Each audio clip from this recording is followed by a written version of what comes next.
हमारे साथ हैं करंट अनप्लग्ड के संपादक राजीव रंजन सिंह जी। राजीव जी, स्वागत है आपका नई परख के मंच पर। आज ये सोचकर मुझे हैरत हो रही है कि जब पिछला वीडियो हम लोगों ने बनाया था तो आपने उसमें एक तरह की भविष्यवाणी की थी, और वो भविष्यवाणी ज्योतिष आधारित नहीं थी बल्कि सूचना आधारित थी, इसलिए वो भविष्यवाणी महत्वपूर्ण थी। लेकिन जाहिर है लोगों ने उस भविष्यवाणी का उस वक्त इतना महत्व नहीं समझा। आपने कहा था कि वीकेंड पर या शनिवार या रविवार को धर्मेंद्र प्रधान का इस्तीफा हो सकता है। इस्तीफा एक ही शर्त पर, मतलब उसकी शर्त ये होगी कि अगर सरकार जंतर मंतर खाली कराने में नाकाम हो जाती है तब उसके सामने उनका इस्तीफा कराने के अलावा और कोई चारा नहीं रह जाएगा। और आपने ये भी बताया था कि किस तरीके से बड़े पैमाने पर वहां पर सीआरपीएफ बुला ली गई है, एम्बुलेंसेस जंतर मंतर के इर्द गिर्द खड़ी कर दी गई हैं, जो हम सब लोग देख ही सकते हैं। वहां पर थे, ऐसी परिस्थिति थी। बीच में एक हल्का सा लाठीचार्ज भी हुआ था, तभी लगा था शायद वही क्रैकडाउन अभी होने वाला है, लेकिन वो हल्का लाठीचार्ज ही होकर रह गया वो है। तो अंततः इन लोगों ने आपस में बातचीत करके निर्णय लिया होगा कि भाई अब तो परिस्थिति पूरी तरह हाथ से निकल जाएगी अगर हम लोग इस आंदोलन को डिफ्यूज करने के लिए, इस आंदोलन को बिखेरने के लिए धर्मेंद्र प्रधान का इस्तीफा नहीं कराते। और धर्मेंद्र प्रधान का आज इस्तीफा हो गया। उन्होंने 2 पन्ने का हिंदी में लिखा हुआ इस्तीफा हम लोगों ने पढ़ा है, उसका कोई मतलब नहीं है, बेकार की बातें हैं उसके अंदर सारी की सारी। भगवान जगन्नाथ की कृपा से उन्हें देश की सेवा करने का मौका मिला था और वो कह रहे हैं भगवान जगन्नाथ की कृपा से वो देश की और उड़ीसा की सेवा दोबारा करेंगे। ऐसे लोगों से भगवान जगन्नाथ इस देश को बचाएं, वही सबसे ज्यादा उचित होगा। पर आप ये बताइए राजीव जी कि आपको ये जानकारी कैसे मिली और इसके क्या पहलू और हो सकते हैं, कि और क्या हो रहा है, क्योंकि आप तो नागपुर में राष्ट्रीय स्वयंसेवक संघ के दफ्तर के बिल्कुल नजदीक हैं। राष्ट्रीय स्वयंसेवक संघ से आपको भीतर से आपको गहरी सूचनाएं मिलती हैं जो दूसरों को नहीं प्राप्त होती। तो आप बताएं ये सूचना आपको कैसे मिली? जी धन्यवाद सर अपने मंच पे बुलाने के लिए, और धन्यवाद ये याद दिलाने के लिए कि 2-3 दिन पहले ही मैंने प्लान बी बता दिया था कि प्लान बी क्या है। और मुझे आज पूरे देश भर से फोन और मैसेजेस आ रहे हैं।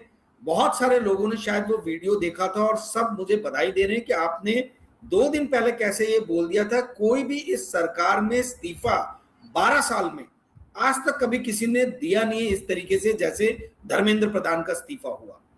तो मैं जो कहानी आपको बताने जा रहा हूं, ये सुन के होश फाख्ता हो जाएंगे आप लोगों के।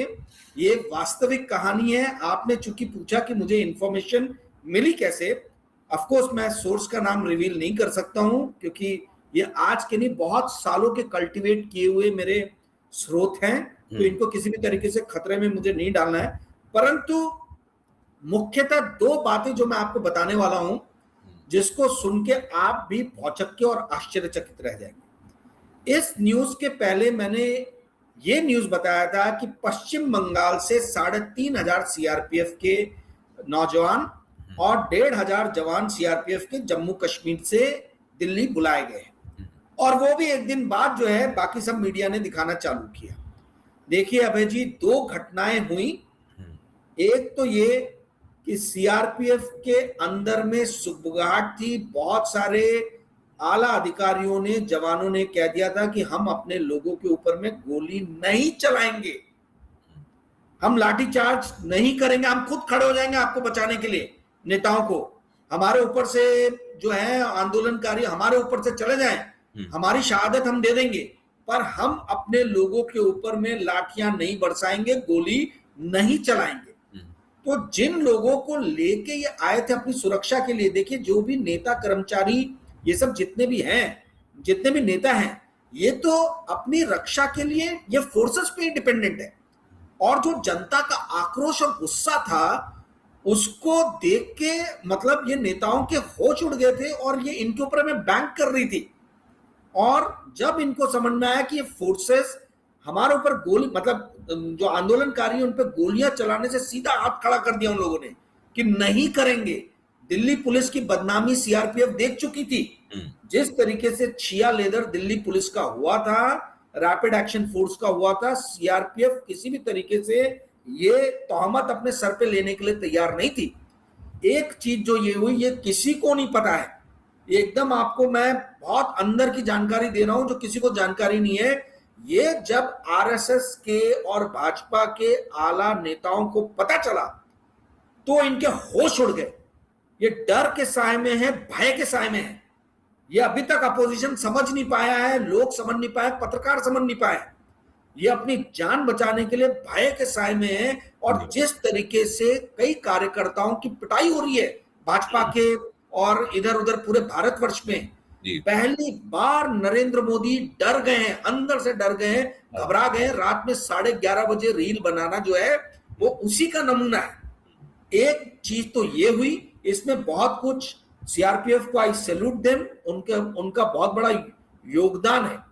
दूसरा ये कि बहुत बड़ी एक बैठक हुई थी, मैं जगह भी बता दूं, केशव कुंज दिल्ली में, ठीक है, वेन्यू भी बता दे रहा हूं सो दैट मतलब आप लोग तहकीकात जो बाकी पत्रकार देख रहे हैं वो कर सकते हैं अपने एंड पे।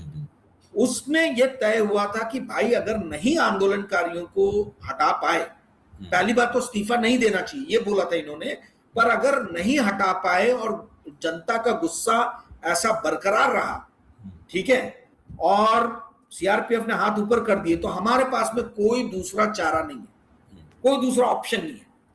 और उन्होंने बोला कि फिर धर्मेंद्र प्रधान का इस्तीफा लेना ही पड़ेगा। देखिए अभय जी, अभी ये लोग भय के साए में पहली बार आए, 12 साल में किसान आंदोलन में भी नहीं आए थे, और अब ये ऐसा हो गया कि 18 साल 20 साल 22 साल के बच्चों पे कौन लाठियां चलाएगा।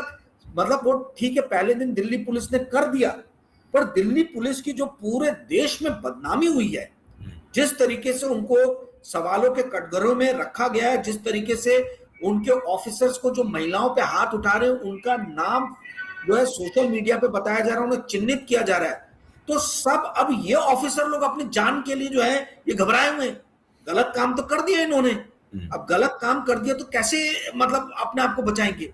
तो कहने का अर्थ यह कि गुस्सा जो है, पब्लिक का जो आक्रोश है, इस आक्रोश ने भय के साए में डाल दिया। आप देखिए अमित शाह एकदम गायब है, सीन से गायब है, कहीं नजर नहीं आ रहे।